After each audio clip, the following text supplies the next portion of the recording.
contrastes con Mitzi Cordero. Y vamos a los contrastes, la crisis forense, y tengo el gusto de saludar esta tarde aquí en Mega Noticias a Grace Fernández Moranes, vocera del Movimiento por Nuestros Desaparecidos en México. Grace, qué gusto tenerte aquí en Mega Noticias, muy buenas tardes. Buenas tardes, Eduardo, el gusto es mío.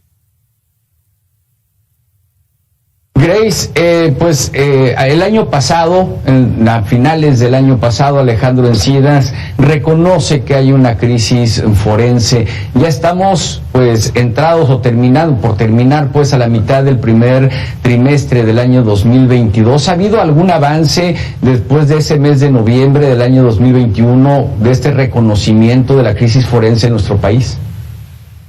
Pues mira, ya, si mal no recuerdo, hace unos días inauguraron el Centro Estatal de Identificación de San Luis Potosí y el Centro Regional de Identificación Humana de Coahuila ya está trabajando, ya realizó 3 exhumaciones masivas con más de 500 cuerpos recuperados y al día de hoy aproximadamente 11 cuerpos identificados y restituidos. Pero cuando estamos hablando de más de 52,000 cuerpos pendientes de identificar en el país, pues se nota que no es suficiente el esfuerzo que se está haciendo por parte de la Federación y mucho menos el que se está haciendo por parte de los estados, ¿no? Claro. Además de lo obvio, Grace, además de lo obvio que es ponerse a trabajar, vemos con tristeza que son los propios familiares de los desaparecidos los que se encargan de buscar fosas clandestinas, este dolor inimaginable e inenarrable de tener que clavar varillas en la tierra, en el fango, y sacarla y olerla, Grace. ¿Ha habido, digamos que, otro tipo de acciones por parte del Estado mexicano para evitarles ese dolor a todos los familiares en la búsqueda de sus seres queridos?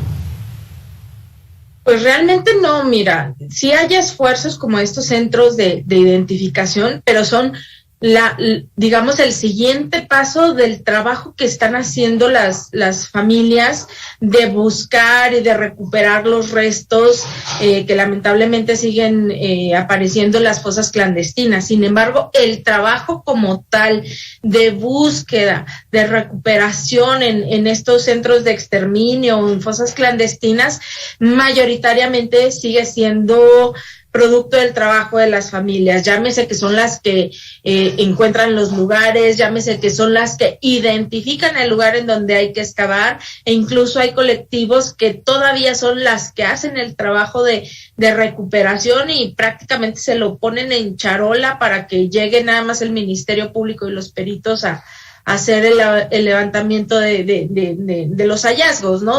Pero no hay la capacidad suficiente de los servicios médicos forenses para seguirle el paso a los colectivos de búsqueda, y eso es clarísimo. O sea, tú lo puedes ver en Sonora, lo puedes ver en Guanajuato, lo puedes ver en Nayarit, en el propio estado y Ciudad de México, ¿no? Son las familias las que siguen haciendo la labor de búsqueda. Claro, y aquí, me choca, a mí en lo particular me choca con el discurso del propio Alejandro Encinas, con estos esfuerzos, Grace, de lo que nos acabas de mencionar que se está haciendo, pero todavía como que no termina de llegar a los estados, ¿no? Estos esfuerzos de la creación del banco del ADN, para poder tener una identificación propia. Luego vas a los servicios médicos forenses y no tienen esa información. ¿Qué garantía tenemos los mexicanos o qué garantía tienen las personas que están buscando a un familiar desaparecido que se encuentren en un servicio médico forense y que por falta de identificación los lleven a una fosa común? Porque ahí también tenemos un grave problema, ¿no crees? Sí, y ahí yo te diría, y no es un tema de Alejandro Encinas o de la Secretaría de Gobernación. Y hemos preguntado desde hace 3 años, ¿y dónde está el fiscal? Digo, ya supimos que finalmente anda enfocado en sus temas personales y no en lo que le corresponde como fiscal, que es justamente la creación de la base de datos de ADN, la creación de la base de datos forense, que es lo que obligaría a cada una de las fiscalías en, por lo menos al día de hoy, tener la información post-mortem que nos pudiera ayudar a la identificación de las personas fallecidas que pues por lo menos en el último año han recibido las fiscalías estatales, ¿no? Ahí es en donde nosotros esperábamos que hubiera esa colaboración interinstitucional en donde el fiscal fuera el que estuviera liderando a las fiscalías de los estados para hacer este esfuerzo. Sin embargo, pues Gobernación no lo puede todo, y ahí es en donde el reclamo de las familias viene de la responsabilidad sigue siendo de la Fiscalía General de la República, de las fiscalías de los estados, y no se ve que estén haciendo lo que les corresponde, ¿no? Entonces seguimos teniendo, pues ahora sí que en esta analogía de las patas de las sillas sigue estando coja porque pues las fiscalías no responden como debieran.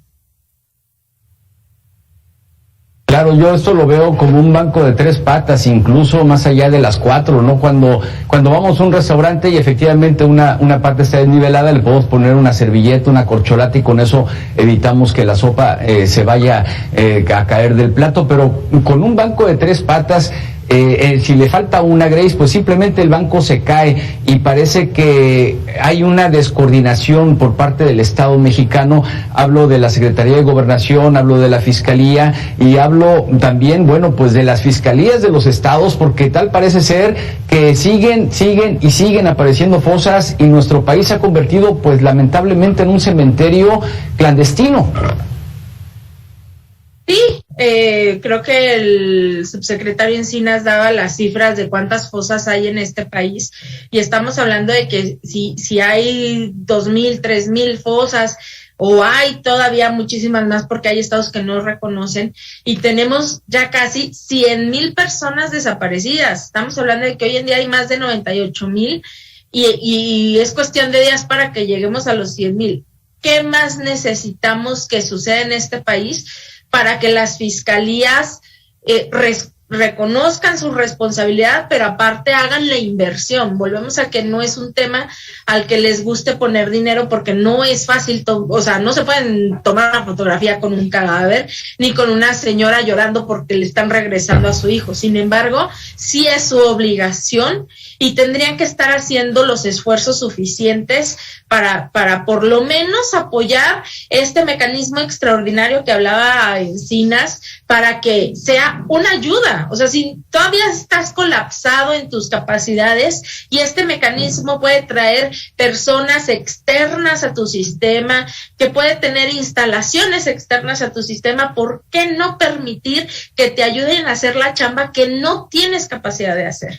Y ahí es en donde viene la pregunta, ¿es claro, porque la soberbia no los deja, o porque la complicidad, la colusión y a final de cuentas la impunidad que tiene acaparado este país es lo que impide que nos den respuesta de qué les pasó a nuestros familiares, ¿no?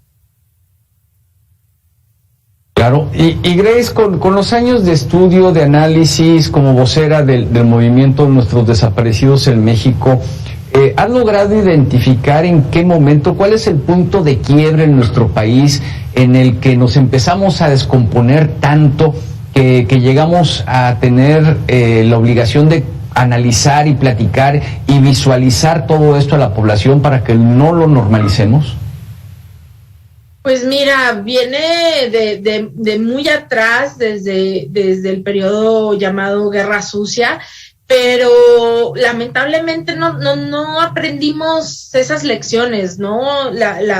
El pueblo dejamos solo a las familias de los comités Eureka y estas organizaciones de familiares, y cuando empezó la violencia de la guerra contra el narcotráfico, pues no estábamos preparados todavía, ¿no? Y con esta estrategia de Calderón de llamarlos criminales a todos, pues muchísimo menos interesó la sociedad. Entonces, es difícil hoy en día poderte decir esto pasó a partir de, porque tendríamos que haber ido aprendiendo de los errores del pasado y haber estado preparados y haber entendido que esto, si no se castigaba en aquel entonces, era fácil que volviera a suceder, ¿no? Y lo mismo pasa hoy en día.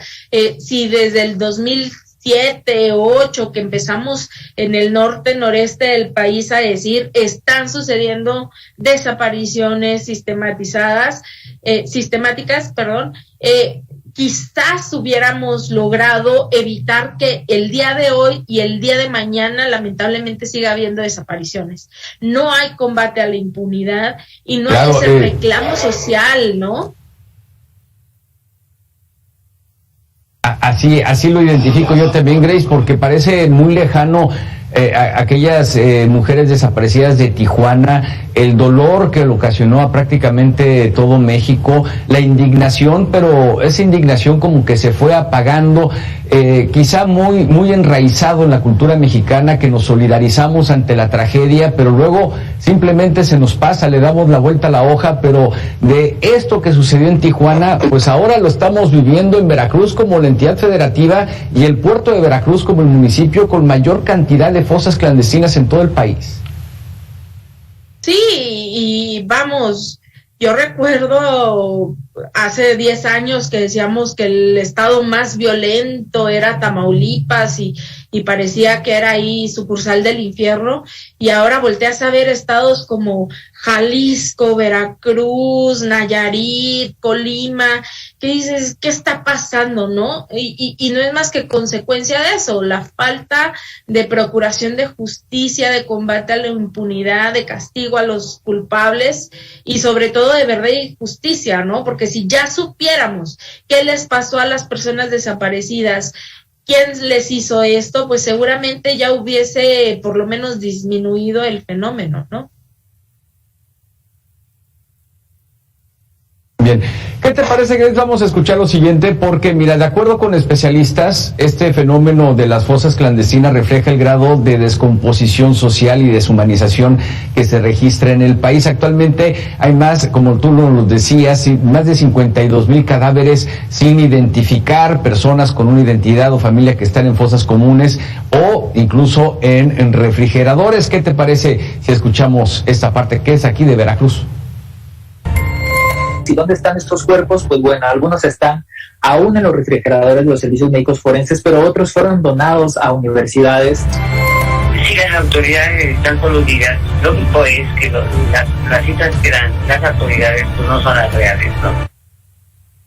¿Dónde están esos cuerpos, Grace? Que esa es la pregunta que nos hacemos, pero también la descomposición social, la falta de tener un tejido social, sobre todo menos desquebrajado, o irlo recomponiendo, parece ser que no lo hacemos, y pues la pregunta de las personas sigue siendo la misma, ¿no? Porque son miles de personas que desde que desapareció su familiar se lo han estado preguntando, ¿dónde está? Sí, mira, lamentablemente justo esta es la parte en donde se ve la falta de responsabilidad de las procuradurías y fiscalías, ¿no? Porque no hay una rastreabilidad a partir de que los servicios periciales reciben a las personas fallecidas hasta dónde terminó su cuerpo, ¿no? Esto que decía Efraín es muy importante, la donación a las universidades, si bien entendemos la importancia que tiene para el estudio y para la preparación de los médicos, realmente es la irresponsabilidad, pero la deshumanización de los servicios periciales, porque trataban los cuerpos como si fueran un objeto que nada más los regalaban y no les importaba qué hacían con esos cuerpos. Entonces, no hay un registro de qué cuerpos, qué carpeta de homicidio fue la que se llevaron las universidades y dónde quedó el cuerpo después de que las universidades lo dejaron de utilizar para la enseñanza, ¿no? Lo mismo pasa cuando se disponen a los panteones, ¿no? En las fosas comunes. Hemos visto en estos ejercicios masivos de Coahuila que pues en una fosa común se esperaba tener 5 o 6 cuerpos y te aparecen 10, o esperabas tener 8 y únicamente encontraste 4 y hay indicios de que ahí hubo más inhumaciones, pero no hay cuerpo, ¿no? Entonces, esta falta de control del Ministerio Público es mi responsabilidad el poder decirle a la familia de esta persona que falleció y dónde está, ¿no? Esa es su obligación. Entonces, volvemos a que jamás se hizo y pudiera ser entendible el colapso porque nadie estaba preparado y lo que tú quieras de las 1000 justificaciones, pero la realidad es que al día de hoy siguen sin tener esos controles administrativos que uno esperaría de un sistema de procuración de justicia y que quizás ya nos hubiera dado la respuesta a algunos de los familiares de dónde están, ¿no?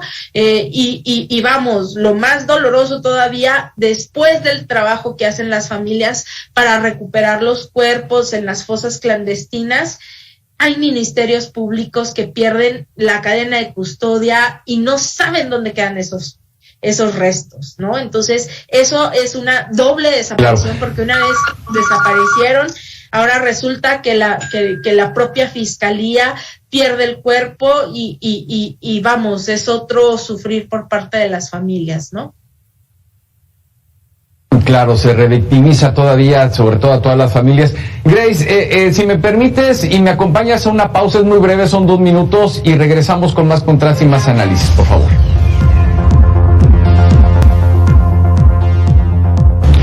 Y continuamos con más análisis, más información aquí en Mega Noticias. Soy Eduardo Manzanera Retana, gracias por acompañarme, gracias por seguir con nosotros.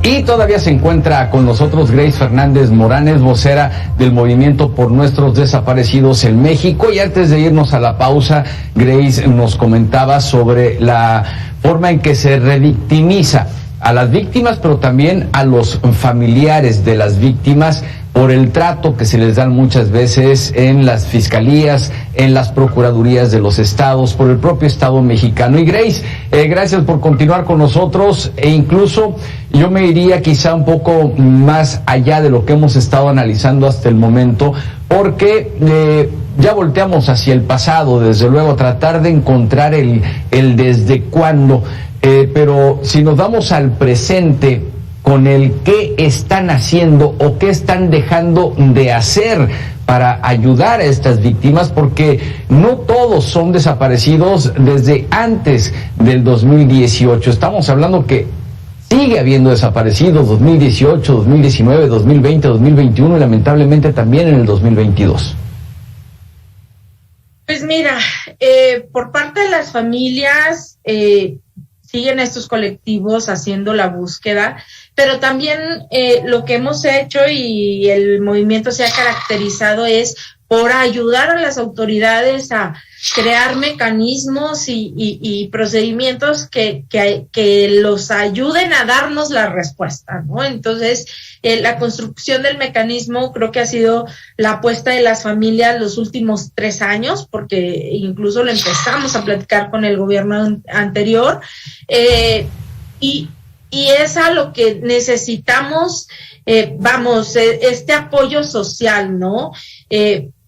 A final de cuentas, si decimos tiene un enfoque humanitario, porque lo principal que nosotros queremos es saber quiénes son estas 52,000 personas, poder buscar a sus familias y decirle, aquí está tu padre, tu hermano, tu hijo, tu esposa, tu mamá, ¿no?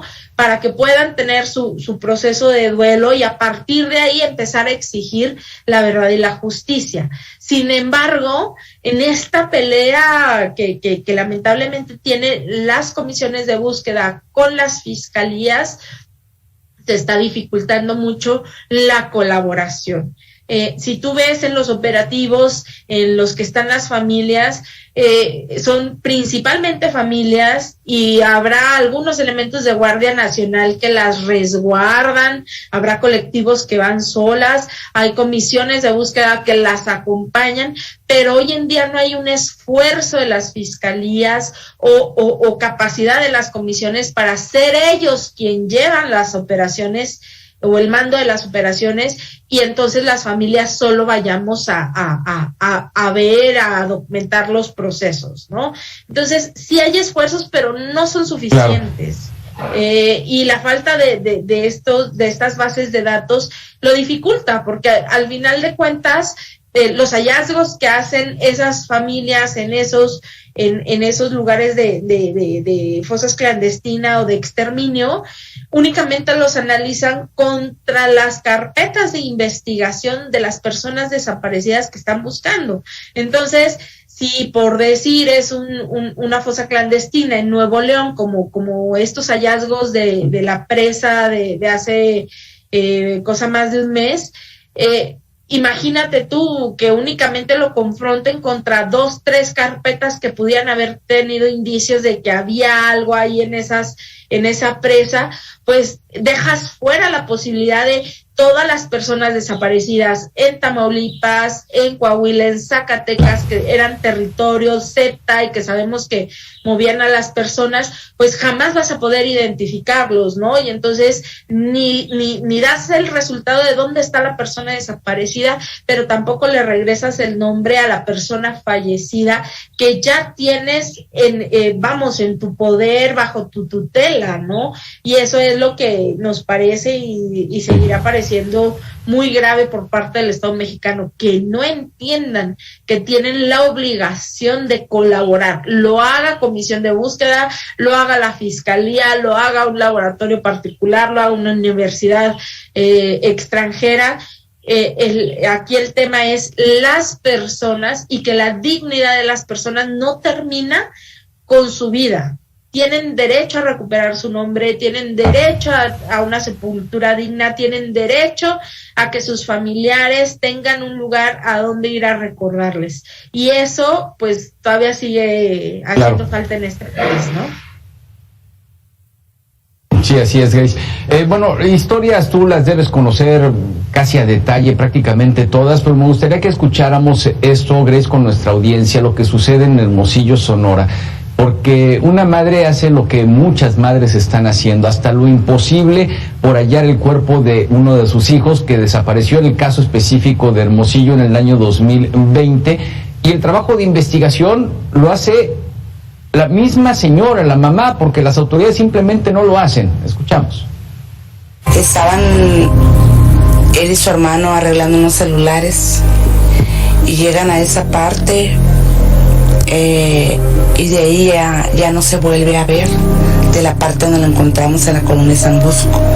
Ya mi hijo ya lo fue y lo buscó y no lo encontró, no le abrieron la puerta ni nada. Entonces ya no volvimos a saber de él. Lo encontré en bajo piso. Vaya historia que si no las escuchas, Grace, de parte de las madres, de los padres, de los familiares que lo están sufriendo, pues sería muy difícil de creer por parte de la ciudadanía, pero a final de cuentas lo estamos viviendo y tú también lo vives día a día. Sí, lamentablemente, y es lo que te digo, la falta de capacidad institucional derivada de la corrupción, o sea, no hay otra, no te explicas el por qué el sistema de procuración sigue sin poder hacer una investigación efectiva. ¿Cómo es posible que una mamá que quizás a lo mejor se dedicaba al hogar o se dedicaba a, no sé, vendedora de algún producto de catálogo, lo que tú quieras, ahora es una experta investigadora? No tiene preparación táctica de metodología de investigación, no tiene recursos económicos para dedicarse a esto, y sin embargo tienen más información. ¿Por qué? Porque no tienen miedo, porque lo que les interesa es dónde está su hijo, y esa la autoridad es algo que no les conviene, lo que decíamos de la crisis forense. A final de cuentas, ya no nos van a poder decir todos murieron de COVID, ya no nos van a poder decir todos murieron de neumonía típica, van a tener que dar respuestas y sobre todo decir por qué tantos años sin investigar lo que les pasó. Lo mismo pasa en la búsqueda en vida.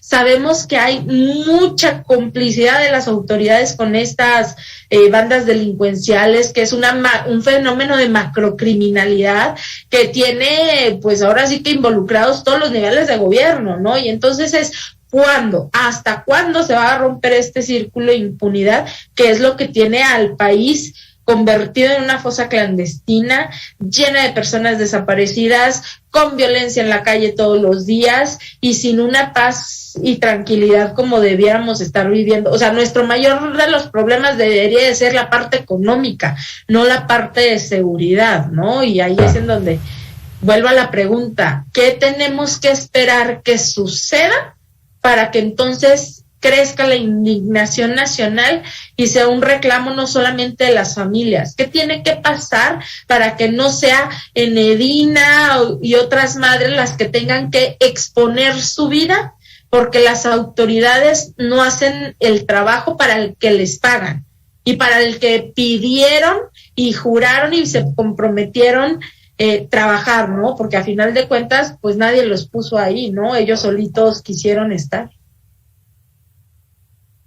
Exactamente, ojalá que la indignación en nuestro país crezca, que la participación ciudadana crezca, desde luego, que no nos esperemos a que sea demasiado tarde o no esperar a un temblor, a un huracán, a una inundación para solidarizarnos y ser empáticos con el dolor de los demás, porque ellos lo están viviendo día a día, las personas que están buscando a sus familiares desaparecidos, sin estereotipos, sin clichés, es que estaba tatuado como sucedía en la época de Javier Duarte de Ochoa, por ejemplo, de algunos otros gobernantes. En fin, ojalá que nos solidaricemos todos los mexicanos y que tomemos cartas en el asunto. Grace, gracias por este análisis, por estos minutos aquí con la audiencia de Mega Noticias. Te deseo una muy buena tarde. Gracias a ti, Eduardo. Buena tarde.